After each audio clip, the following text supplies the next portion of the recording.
Hello to all my classes. We're getting into the second section of vectors, section 6.2. We'll be talking about how to find the dot product today and how to calculate the angle between two vectors. So I'm just going to go over the front page of the notes quickly. With that, in past years, most students have been able to do the practice problems on the back. So you're going to try the practice problems on the back. Check your answers with the filled in notes. I put some additional resources on OneNote that could help you out. If you have time, I'd advise that you try those and then complete the homework assignment. All right, so I went over review prior concepts number 2.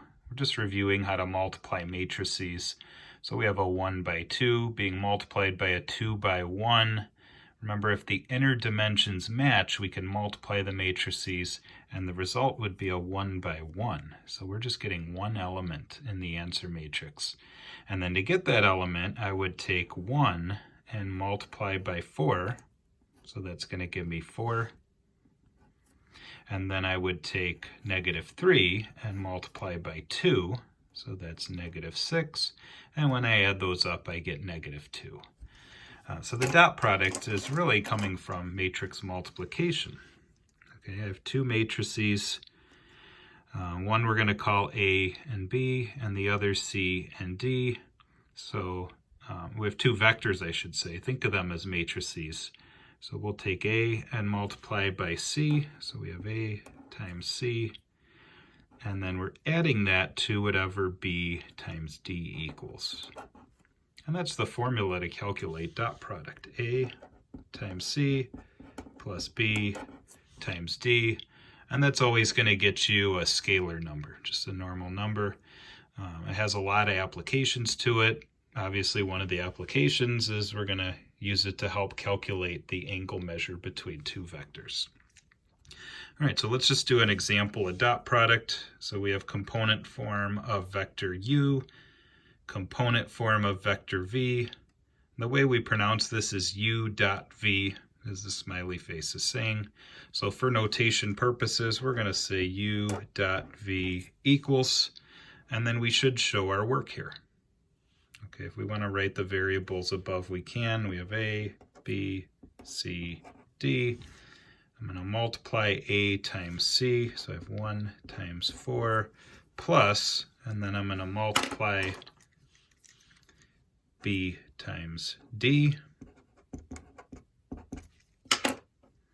And then we could write the answer here. That's going to give us 4 plus 15 equals 19. So the dot product of these two vectors would be 19. Again, make sure that you have notation. Tell us what you're finding, show your work, and then identify your answer. Okay, angle between two vectors. So here's the formula.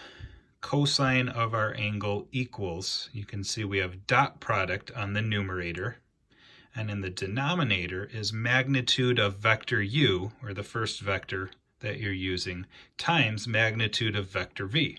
And you should know how to find the magnitude, just like snapping your fingers by this point. If you want to know why the formula works, there's a nice video here. Feel free to check it out, or just Google angle between two vectors. Law of cosines does play a big part into deriving the formula. We studied law of cosines a few units ago. All right, let's just work on the example.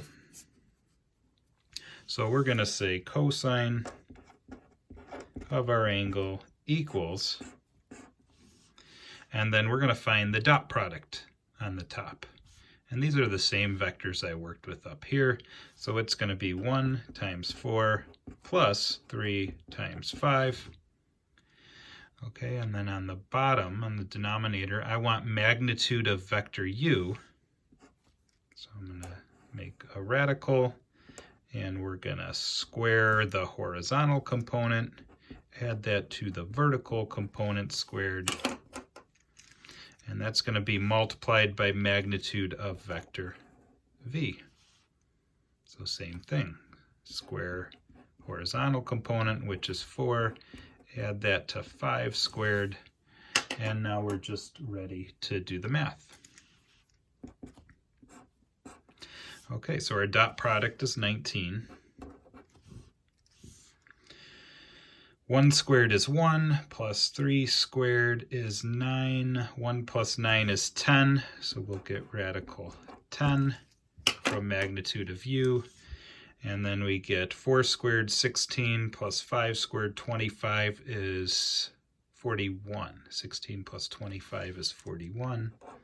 That's magnitude of v.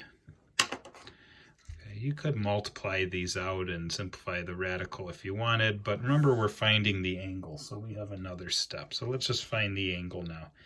Angle equals, when we're finding angles, it's inverse cosine of the ratio that we just set up.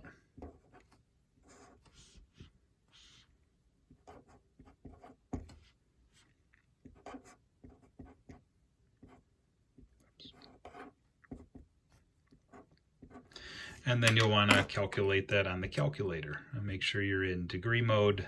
We usually find these in degrees. So I'm going to go to my calculator screen and type that in. Again, I'm in radian mode, so let's change this quickly.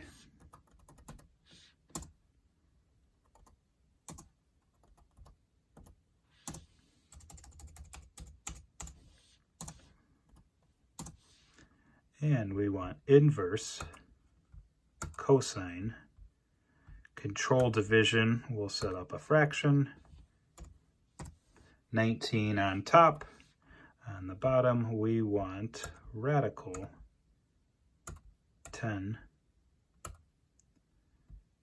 times radical 41.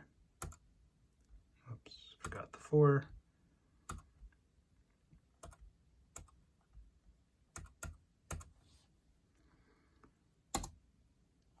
Looks like our angle is 20.225 if I round.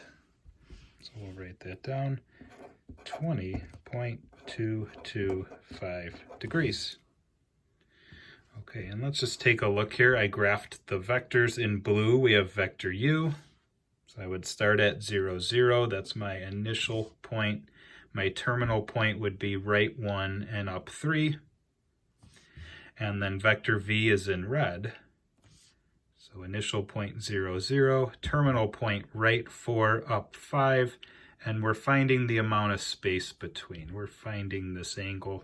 Does it look like it's about 20 degrees and a little more? I would say so. All right, so that's how to find the angle between vectors. So now it's your turn. You're going to go to the other side. You're going to do 1 and 2. Here you're just finding dot product. If you want to go ahead and be a superhero and find the angle between vectors, go for it. All they want though is dot product. And then in 3 and 4, you actually want the angle.